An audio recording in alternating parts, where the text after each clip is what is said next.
প্রতি ৪ বছর পর আইএএস অফিসার হয়ে ফিরছিল। স্ত্রী ট্রেনে ভিক্ষা করতে করতে মিলল। তারপর যা ঘটল। গ্রাম দেবপুরের সকাল সবসময়ের মতো শান্ত ছিল। ক্ষেতের ওপর হালকা কুয়াশা ভাসছিল এবং দূরে মন্দিরের ঘণ্টার আওয়াজ বাতাসে মিশে যাচ্ছিল। এই গ্রামেরই একটা ছোট্ট কাঁচা ঘরে অর্জুন তার বইয়ের সামনে বসেছিল। তার সামনে মোটা মোটা বইয়ের স্তূপ লাগানো ছিল, কিন্তু চোখ বইয়ের ওপর থাকলেও তার মন অন্য কোথাও ঘুরে বেড়াচ্ছিল। রাতভর পড়ার পরও তার মুখে ক্লান্তি ছিল না, বরং এক অদ্ভুত জিদ জ্বলছিল। অর্জুনের স্বপ্ন ছিল বড়। সে আইএএস অফিসার হতে চাইত, কিন্তু সেই ছোট্ট ঘরের দেওয়াল, ভাঙা চারপাই আর খালি বাসন প্রতি মুহূর্তে তাকে মনে করিয়ে দিত যে এই স্বপ্ন কতটা কঠিন। তখনই ঘরের বাইরে থেকে জোরে আওয়াজ এলো, অর্জুন, কতক্ষণ এই বইয়ের মধ্যে মাথা গুজে বসে থাকবে? ঘরে আটা পর্যন্ত নেই আর তোমার শুধু পড়াশোনা মনে হয়। এটা তার স্ত্রী নন্দিনীর আওয়াজ ছিল। নন্দিনী শহরে বড় হয়েছিল। বিয়ে হয়ে যখন সেই ছোট গ্রামে এলো, তখন তার মনে হলো যেন তার জীবন কেউ কেড়ে নিয়েছে। অর্জুন বই বন্ধ করে ধীরে ধীরে বাইরে এলো। আঙিনায় দাঁড়ানো নন্দিনীর মুখে রাগ স্পষ্ট দেখা যাচ্ছিল। সে চকচকে স্যুট পরে রেখেছিল, কিন্তু মুখের চমক কোথাও হারিয়ে গিয়েছিল। আমি চেষ্টা করছি নন্দিনী, আর একটু সময় দাও, অর্জুন শান্ত স্বরে বলল। কিন্তু এটা শুনতেই নন্দিনী হেসে উঠল, এমন হাসি যাতে তিরস্কার আর অবজ্ঞা দুটোই ছিল। চেষ্টা? ৪ বছর ধরে এটাই শুনে আসছি, চেষ্টা চেষ্টা, কিন্তু ফলাফল কি? না চাকরি, না টাকা, শুধু স্বপ্ন। অর্জুন চুপ করে রইল। সে জানত নন্দিনীর জন্য এই জীবন সহজ নয়, কিন্তু তার হৃদয়েও একটা আগুন ছিল, একটা স্বপ্ন ছিল যা তাকে প্রতিদিন এগিয়ে যেতে বাধ্য করত। তখনই দরজায় নন্দিনীর মা আর ভাই এসে পড়ল। তারা প্রায়ই গ্রামে আসত, আর প্রতিবার অর্জুনকে ছোট করে দেখিয়ে যেত। নন্দিনীর মা এসেই তিরস্কার করল, আরে বেটা, এখনও পড়াশোনা করছ? কোনো কাজকর্মও করো নাকি? অর্জুন মাথা নিচু করে নিল। তার উত্তর দেওয়া জানা ছিল, কিন্তু সে কখনো বড়দের সঙ্গে তর্ক করতে শেখেনি। নন্দিনীর ভাই বিক্রম হেসে বলল, দিদি, আমি আগেই বলেছিলাম এই ছেলে জীবনে কিছু করতে পারবে না, শুধু বই তুলে বসে যায়, যেন কালই কালেক্টর হয়ে যাবে। এটা শুনে আগিনায় উপস্থিত সবাই হেসে উঠল। অর্জুনের কানে সেই হাসি তীরের মতো বিঁধছিল, কিন্তু সে তবু শান্ত হয়ে দাঁড়িয়ে রইল। নন্দিনীর মা আবার বলল, নন্দিনী, এখনও সময় আছে, আমাদের সঙ্গে শহরে চল, এখানে এই গরিবের সঙ্গে থেকে নিজের জীবন নষ্ট করিস না। এটা শুনে অর্জুনের হৃদয়ে জোরে ধরাস করে উঠল। সে প্রথমবার নন্দিনীর দিকে তাকাল। তার আশা ছিল নন্দিনী তার পাশে দাঁড়াবে, কিন্তু নন্দিনীর মুখ কঠিন হয়ে গিয়েছিল। সে রেগে বলল, মা ঠিক বলছে অর্জুন, আমি তোমার সঙ্গে অনেক আপোষ করেছি, কিন্তু এখন আর এই গরিবই সহ্য হয় না। অর্জুনের হৃদয়ে যেন কেউ ছুরি ঘুরিয়ে দিল। সে ধীরে বলল, আর একটা সুযোগ দাও নন্দিনী, আমি সত্যি কিছু করে দেখাব। কিন্তু নন্দিনীর চোখে আর বিশ্বাস ছিল না। সে তিরস্কার করে বলল, তুমি আইএএস হবে, এই স্বপ্ন দেখা বন্ধ করো অর্জুন, তুমি জীবনভর কিছু হতে পারবে না। এই কথা শুনতেই অর্জুনের চোখে জল এলো, কিন্তু সে তা পড়তে দিল না। গ্রামের কিছু লোকও সেখানে দাঁড়িয়েছিল, আর সবাই এই তামাশা দেখছিল। নন্দিনী পিছনে না তাকিয়ে তার ব্যাগ তুলে নিয়ে তার মায়ের লোকদের সঙ্গে চলে গেল। যাওয়ার সময় শুধু এটুকু বলল, যেদিন কিছু হয়ে যাবে সেদিন আমাকে মনে করো। কিন্তু সেদিন কখনো আসবে না। সেদিন অর্জুন অনেকক্ষণ সেই আগিনায় দাঁড়িয়ে রইল। ঘর খালি হয়ে গিয়েছিল, কিন্তু তার হৃদয়ে ঝড় চলছিল। রাত হয়ে এলো, গ্রামে নিস্তব্ধতা নেমে এলো। অর্জুন ধীরে ধীরে তার ঘরে গেল আর বইগুলো দেখল। প্রতিটি বই যেন তাকে চ্যালেঞ্জ করছিল। সে তার মুষ্টি শক্ত করে নিয়ে ধীরে নিজেকে বলল, নন্দিনী, আজ তুমি আমাকে খুব ছোট ভেবেছ, কিন্তু আমি প্রতিজ্ঞা করছি একদিন এমন আসবে যখন পুরো দুনিয়া আমাকে চিনবে। সেই রাতেই অর্জুন সিদ্ধান্ত নিয়ে নিল। সে তার বাবার পুরনো ঘড়ি পড়ল, কিছু কাপড় ব্যাগে ভরল, আর কাউকে না বলে ঘর ছেড়ে চলে গেল। গ্রামের সেই পায়ে চলা পথ যেটায় সে ছোটবেলা থেকে হেঁটে এসেছে, সেই রাতে তাকে খুব লম্বা লাগছিল, কিন্তু অর্জুনের পা থামছিল না। তার চোখে এখন আর জল নেই, শুধু আগুন ছিল। ৪ বছর পর সেই গ্রামের ভাগ্য বদলে যাওয়ার ছিল, কারণ সেই ছেলে, যাকে সবাই অকর্মা ভেবেছিল, ইতিহাস লিখতে চলেছিল। যে রাতে অর্জুন দেবপুর গ্রাম ছেড়েছিল, সেই রাতে আকাশ একদম শান্ত ছিল, কিন্তু তার ভিতরে একটা ঝড় উঠে গিয়েছিল। গ্রামের সেই কাঁচা পায়ে চলা পথ, যেটায় সে ছোটবেলা থেকে হেঁটেছে, সেই রাতে যেন তাকে থামাতে চাইছিল, কিন্তু অর্জুনের পা থামার ছিল না। তার কানে বারবার সেই কথা বাজছিল, তুমি জীবনভর কিছু হতে পারবে না। নন্দিনীর আওয়াজ তার হৃদয়ে আগুনের মতো জ্বলছিল। সেই আগুন এখন তার হোঁসলে পরিণত হয়েছে। সকাল হতেই সে শহরে পৌঁছে গেল।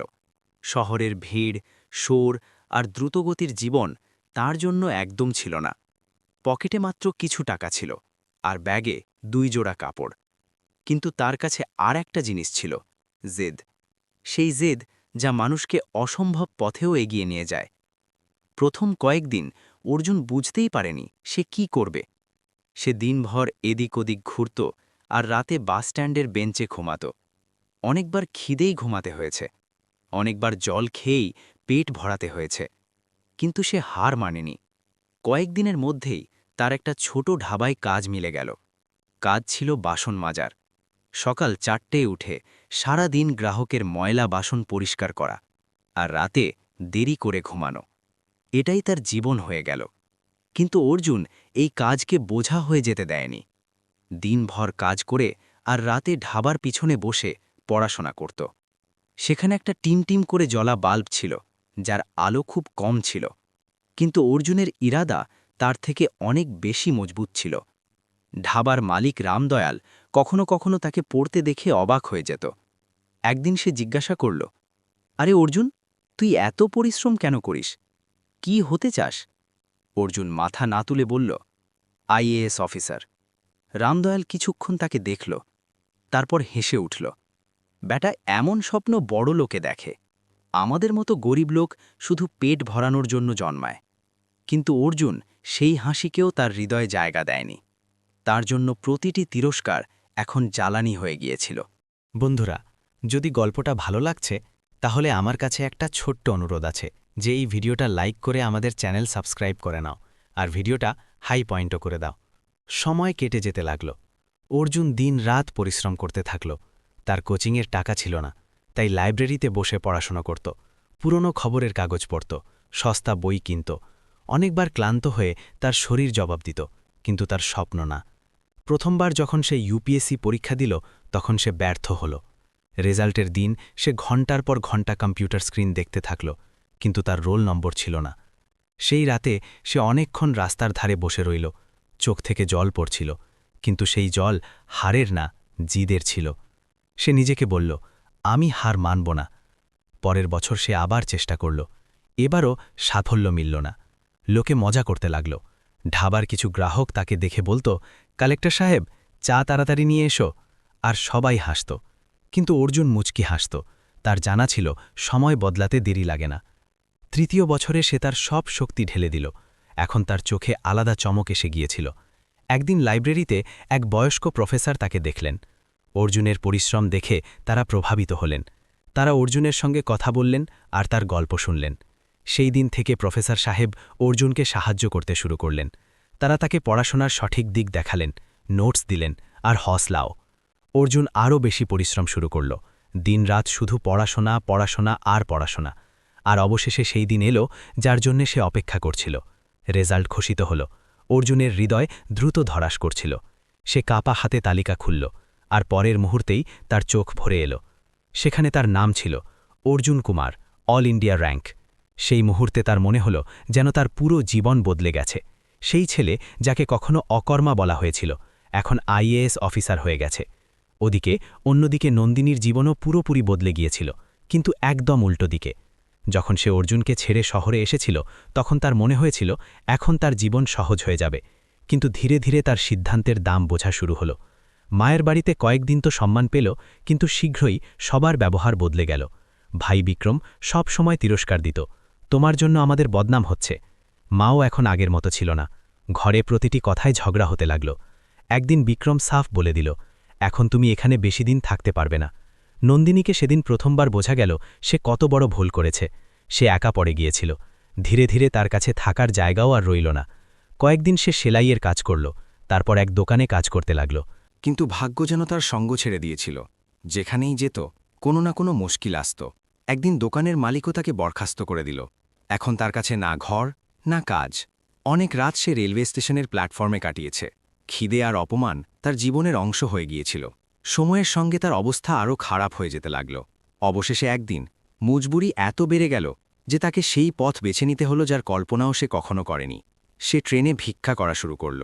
প্রতিদিন সে এক ট্রেন থেকে অন্য ট্রেনে যেত আর হাত বাড়িয়ে লোকের কাছে টাকা চাইত। অনেকে তাকে ধমক দিত, অনেকে চোখ ফিরিয়ে নিত, কিন্তু এখন তার কাছে আর কোনো পথ ছিল না। রাতে যখন সে প্ল্যাটফর্মের কোণে বসত, তখন তার চোখে শুধু একটা মুখ ঘুরত অর্জুনের। তার মনে পড়ত কিভাবে সে তাকে তিরস্কার করে ছেড়ে দিয়েছিল। অনুতাপ এখন তার হৃদয়ে ধীরে ধীরে বিষের মতো ছড়িয়ে পড়ছিল। তার জানা ছিল না যে ভাগ্য এখন এমন খেলা খেলতে চলেছে যা তার জীবন চিরকালের জন্য বদলে দেবে।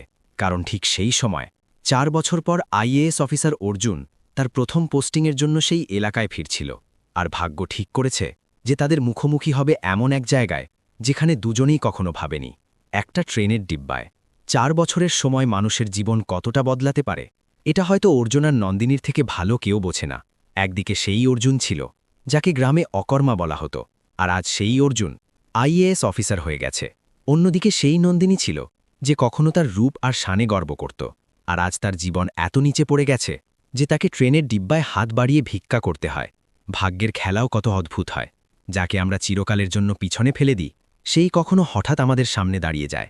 সেই দিন সকাল সকাল অর্জুন ট্রেনে বসেছিল। এই ট্রেন রাজধানী হয়ে তার নতুন জেলার দিকে যাচ্ছিল, যেখানে তাকে জেলাধিকারী হিসাবে তার প্রথম পোস্টিং সামলাতে হবে। ডিব্বা এমন ছিল, সিট আরামদায়ক ছিল, আর সামনে জানালার বাইরে দৌড়ে যাওয়া ক্ষেত আর গ্রাম দেখা যাচ্ছিল। কিন্তু অর্জুনের চোখ বাইরে ছিল না, কোথাও দূরে অতীতে হারিয়ে গিয়েছিল। তার বারবার তার গ্রাম দেবপুরের কথা মনে পড়ছিল। সেই ভাঙা ঘর, সেই আঙিনা, আর সেই সন্ধে যখন নন্দিনী তাকে ছেড়ে চলে গিয়েছিল। সেদিনের প্রতিটি কথা তার হৃদয়ে এখনও তাজা ছিল। অনেকবার সে ভাবত, যদি সেদিন নন্দিনী তাকে অপমান না করত, তাহলে হয়তো সে এত বড় জিদ নিয়ে এগোতে পারত না। কখনো কখনো মানুষকে ফেলে দেওয়া কথাই তাকে এত মজবুত করে দেয় যে সে পুরো দুনিয়াকে চমকে দেয়। ট্রেন তার গতিতে এগিয়ে যাচ্ছিল। ডিব্বায় কিছু লোক খবরের কাগজ পড়ছিল, কিছু মোবাইলে ব্যস্ত ছিল, আর কিছু লোক ঘুমেছিল। তখনই হঠাৎ দরজার কাছ থেকে একটা দুর্বল আওয়াজ শোনা গেল, সাহেব, ভগবানের নামে কিছু দিয়ে দিন, 2 দিন ধরে খাবার খাইনি। এই আওয়াজ শুনতেই অনেকে বিরক্ত হয়ে অন্যদিকে তাকাতে লাগল। ট্রেনে ভিক্ষুক লোক প্রায়ই আসত, তাই কেউ বেশি খেয়াল করেনি। ধীরে ধীরে সেই আওয়াজ কাছে আসতে লাগল। একটা রোগা পাতলা মহিলা হাতে কটরা নিয়ে সিটের মাঝে হাঁটছিল। তার কাপড় পুরনো আর ময়লা ছিল, চুল ছড়ানো ছিল, আর মুখ ক্লান্ত ছিল। সে প্রতিটি সিটের সামনে থামত আর হাত জোর করে বলত, সাহেব, কিছু দিয়ে দিন। কিছু লোক 2-4 টাকা দিয়ে দিত, কিছু লোক ধমক দিয়ে তাড়িয়ে দিত। অর্জুন তখনও জানালার বাইরে দেখছিল, কিন্তু যেই সেই মহিলা তার সামনে এসে থামল, সে ধীরে বলল, সাহেব, ভগবানের নামে। অর্জুন পকেটে হাত দিতে মাথা তুলল, আর পরের মুহূর্তেই তার হাত সেখানেই থেমে গেল। তার চোখ বড় হয়ে গেল। সামনে দাঁড়ানো সেই মহিলার মুখ যদিও ক্লান্ত আর দুর্বল হয়ে গিয়েছিল, কিন্তু সেই মুখ অর্জুনের কাছে অচেনা ছিল না। সে নন্দিনী ছিল, সেই নন্দিনী যে 4 বছর আগে তাকে তিরস্কার করে ছেড়ে দিয়েছিল। সেই নন্দিনী যে কখনো তার সৌন্দর্যে গর্ব করত। আজ সেই নন্দিনী তার সামনে ভিক্ষা করছে। কিছুক্ষণের জন্য অর্জুনের মনে হল যেন সময় থেমে গেছে। তার শ্বাস দ্রুত হয়ে গেল। অন্যদিকে নন্দিনী তখনও অর্জুনকে ঠিক করে দেখেনি। সে মাথা নিচু করে দাঁড়িয়েছিল। তারপর যখন সে ধীরে মাথা তুলল, তখন তার নজর সোজা অর্জুনের মুখে পড়ল। পরের মুহূর্তেই তার মুখের রং উড়ে গেল। কটরা তার হাত থেকে পড়তে পড়তে বেঁচে গেল। তার চোখ অবিশ্বাসে বড় হয়ে গেল। অর্জুন তার ঠোঁট কাঁপতে কাঁপতে বলল, ডিব্বায় বসা কিছু লোক এই দৃশ্য দেখে চমকে উঠল। তাদের বুঝতে পারছিল না যে এক আইএএস অফিসারের মতো দেখতে লোক আর এই ভিক্ষুক একে অপরকে কিভাবে চেনে। নন্দিনীর হৃদয় দ্রুত ধড়াস করছিল। সে বুঝতে পারছিল না সে কি করবে। তার সামনে সেই লোক বসা ছিল যাকে সে কখনো সবচেয়ে বেশি অপমান করেছিল। তার মনে ভয় ছিল যে অর্জুন এখন নিশ্চয়ই তাকে অপমান করবে, হয়তো সবার সামনে তাকে ছোট করবে। তার চোখে লজ্জা আর অনুতাপ ভরে গেল। সে তাড়াতাড়ি ঘুরে সেখান থেকে যেতে লাগল। কিন্তু তখনই অর্জুনের আওয়াজ এলো, নন্দিনী, থামো। এই আওয়াজ শুনতেই তার পা সেখানেই থেমে গেল। পুরো ডিব্বার নজর এখন শুধু তাদের দুজনের উপর টিকে গিয়েছিল। নন্দিনী ধীরে ধীরে ঘুরল। তার চোখে জল ছিল, আর মুখ লজ্জায় নিচু হয়েছিল। অর্জুন তার সিট থেকে উঠে দাঁড়াল। 4 বছর আগে যখন নন্দিনী তাকে ছেড়ে গিয়েছিল, তখন সে একটা ভাঙা মানুষ ছিল, কিন্তু আজ তার ব্যক্তিত্বে আলাদা আত্মবিশ্বাস ছিল। সে নন্দিনীকে মনোযোগ দিয়ে দেখল। তার হৃদয়ে অদ্ভুত দুঃখ উঠল। সে কখনো এত সুন্দর আর সুখী থাকা মেয়ে ছিল, আর আজ তার অবস্থা এত খারাপ হয়ে গেছে। অর্জুন ধীরে জিজ্ঞাসা করল, এসব কিভাবে হলো?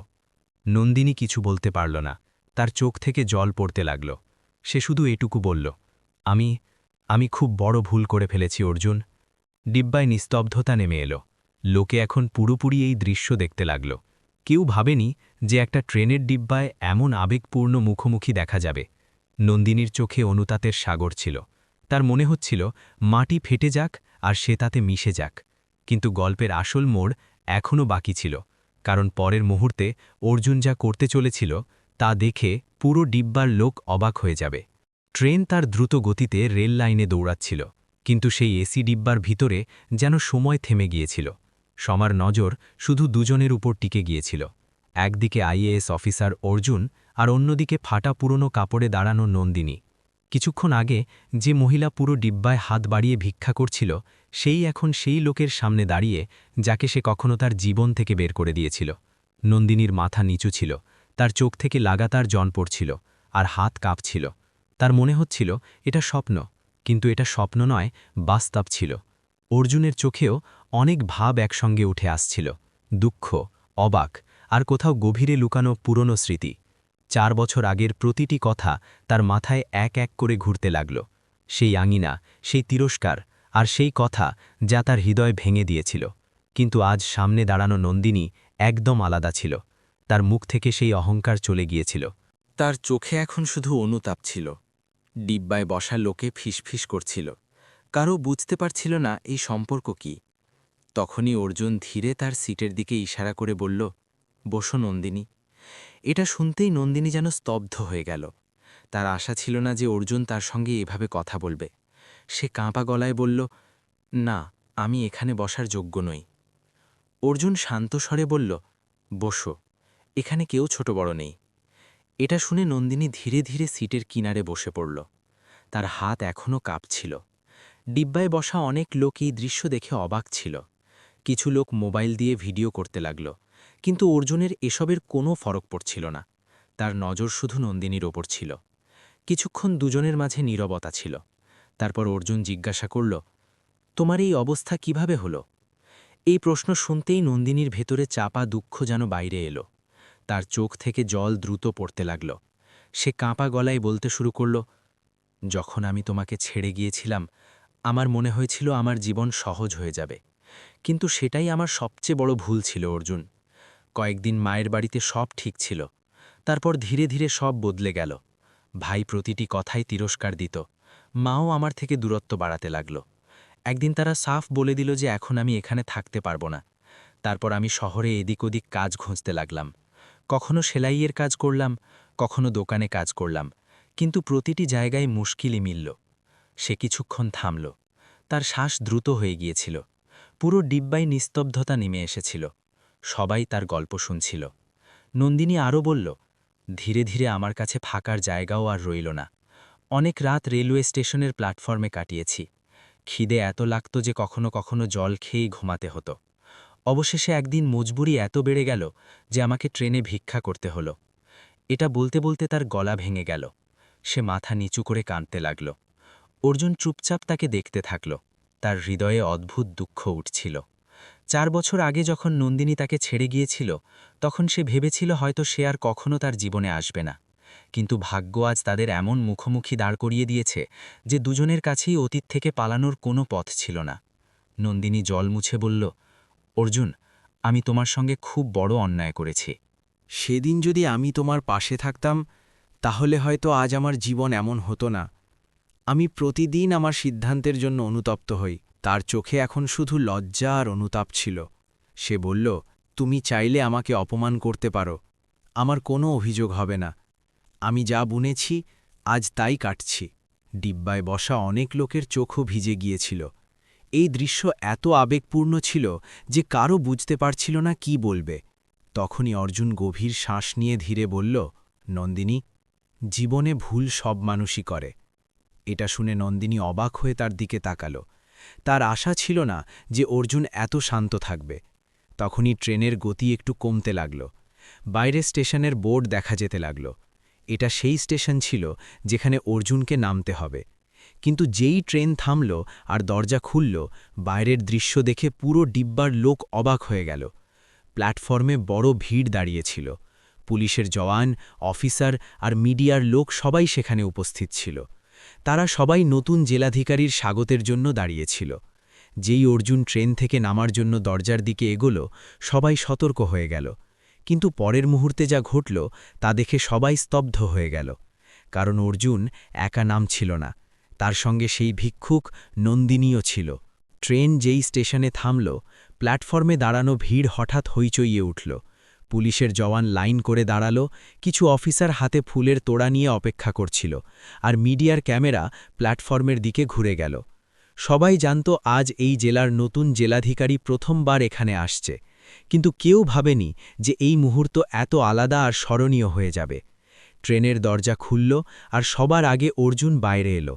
সে সাদা কিন্তু মর্যাদাপূর্ণ কাপড় পরে রেখেছিল। মুখে আত্মবিশ্বাস ছিল আর চোখে গভীর শান্তি। যেই সে নিচে নামল, পুলিশের জওয়ানরা স্যালিউট দিল। ভিড় থেকে আওয়াজ এলো, জেলাধিকারী সাহেবের জয় হোক। ক্যামেরার ফ্ল্যাশ চমকাতে লাগল, কিন্তু পরের মুহূর্তে সবার নজর অবাক হয়ে বড় হয়ে গেল। কারণ অর্জুনের ঠিক পিছনে একটা রোগা পাতলা মহিলাও ধীরে ধীরে ট্রেন থেকে নামছিল।